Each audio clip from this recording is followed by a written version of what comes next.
Hello दोस्तों, स्वागत है आप सभी का हमारे यूट्यूब चैनल सत्यम विश्वकर्मा RSY क्लासेज में। दोस्तों, हम क्लास 12 की फ़िज़िक्स पढ़ रहे थे, जिसमें इलेक्ट्रोस्टैटिक्स में हमने पिछले वीडियो में पढ़ा था कि आवेशन क्या होता है, आवेशन कितने प्रकार का होता है।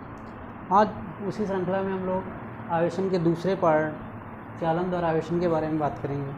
तो चालन द्वारा आवेशन क्या होता है? चालन द्वारा आवेशन पढ़ने के लिए एक हम उदासीन गोला ले लेते हैं।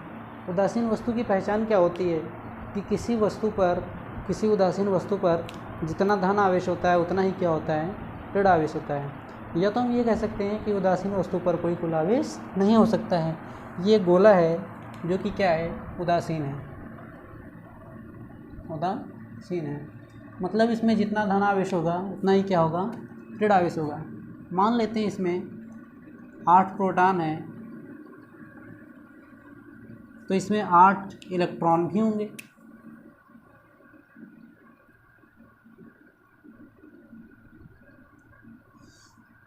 और दूसरा हम एक आवेशित गोला ले लेते हैं, जो या तो धन आवेशित होगा या ऋण आवेशित होगा। यहाँ पर हमने मान लिया ये गोला जो है वो धन आवेशित है।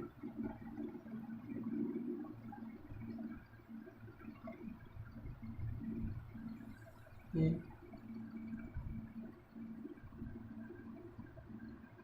धन आवेशित गोला। अब इन दोनों गोलों को हम एक चालक तार की सहायता से जोड़ देते हैं। चालक तार। तो ये चालन द्वारा आवेशन में हम क्या करते हैं, एक उदासीन गोला ले लेते हैं और एक आवेशित गोला ले लेते हैं, जो या तो धन आवेशित हो या ऋण आवेशित। यहाँ पर हमने धन आवेशित गोला ले रखा है और इन दोनों गोलों को हम क्या करते हैं, एक चालक तार की सहायता से जोड़ देते हैं। और जैसे ही एक चालक तार की सहायता से जोड़ते हैं तो आवेशित गोले से उदासीन गोले की ओर आवेश का प्रवाह होना प्रारंभ हो जाता है। आवेश का प्रवाह। अब ये प्रवाह होता क्यों है और ये प्रवाह कब तक होगा, तो इसके लिए हम यहाँ पर एक एग्जाम्पल ले लेते हैं। मान लेते हैं एक पानी की टंकी है, जो 50 मीटर की ऊंचाई पर रखी है।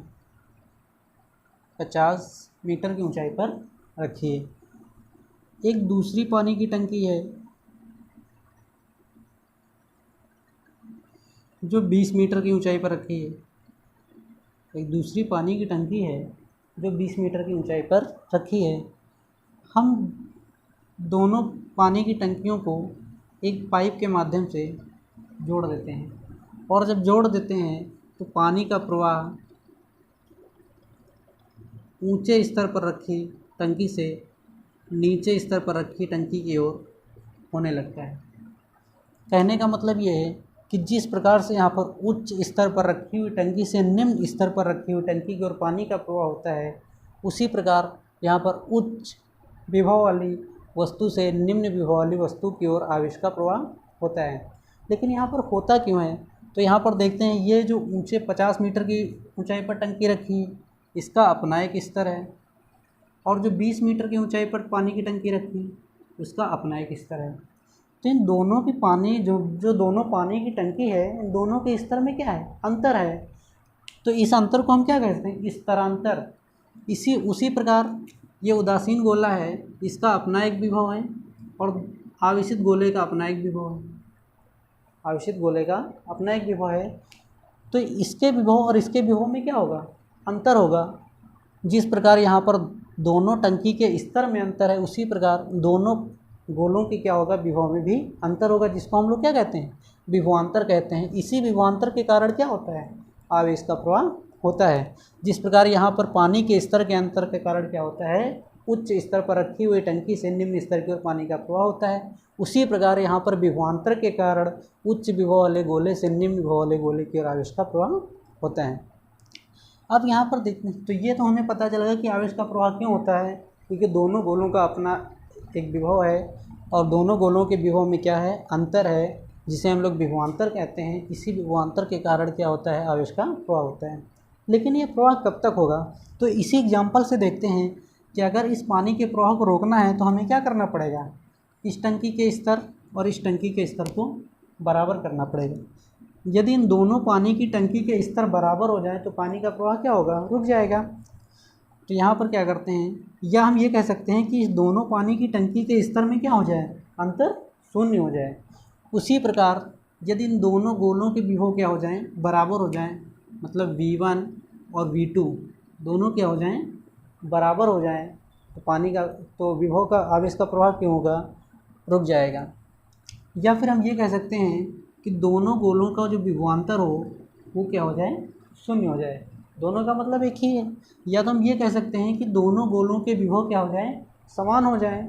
या हम ये कह सकते हैं कि दोनों गोलों का जो विभवांतर हो वो क्या हो जाए, शून्य हो जाए, तो आवेश का प्रवाह रुक जाएगा। तो यहाँ पर ये सारी चीज़ें हमें पता चल गई कि हम चालन द्वारा आवेशन में क्या करते हैं, एक उदासीन गोले को एक आवेशित गोले से एक चालक तार की सहायता से जोड़ देते हैं, और जैसे ही जोड़ते हैं तो आवेशित गोले से आवेश का प्रवाह उदासीन गोले की ओर होना प्रारंभ हो जाता है। ये प्रवाह क्यों होता है, क्योंकि आवेशित गोले का अपना एक विभव है, उदासीन गोले का अपना एक विभव है, और दोनों गोलों के विभव में क्या है, अंतर है, जिसे हम लोग क्या कहते हैं, विभवांतर कहते हैं। इसी विभवांतर के कारण क्या होता है, आवेश का प्रवाह होता है। और ये प्रवाह तब तक होता रहेगा जब तक कि दोनों के विभव बराबर नहीं हो जाते। दोनों के विभव यदि बराबर हो जाएंगे तो प्रवाह क्या होगा, रुक जाएगा। या तो हम ये कह सकते हैं कि दोनों गोलों का जो विभवांतर हो वो क्या हो जाए, शून्य हो जाए, तो प्रवाह रुक जाएगा। अब यहाँ पर देखिए, ये गोला हमारा उदासीन था और ये गोला कैसा था, धन आवेशित था। तो जब ये गोला धन आवेशित है तो इस वाले गोले पर आवेश भी कौन सा आएगा, धन आवेश आएगा। मतलब यहाँ पर जो हमारा उदासीन गोला था वो भी कैसा हो जाएगा, धन आवेशित हो जाएगा। तो ये गोला भी हमारा धन आवेशित था और ये गोला भी धन आवेशित हो गया। कहने का मतलब ये कि चालन द्वारा आवेशन में दोनों वस्तुओं पर समान प्रकृति का आवेश उत्पन्न हो जाता है।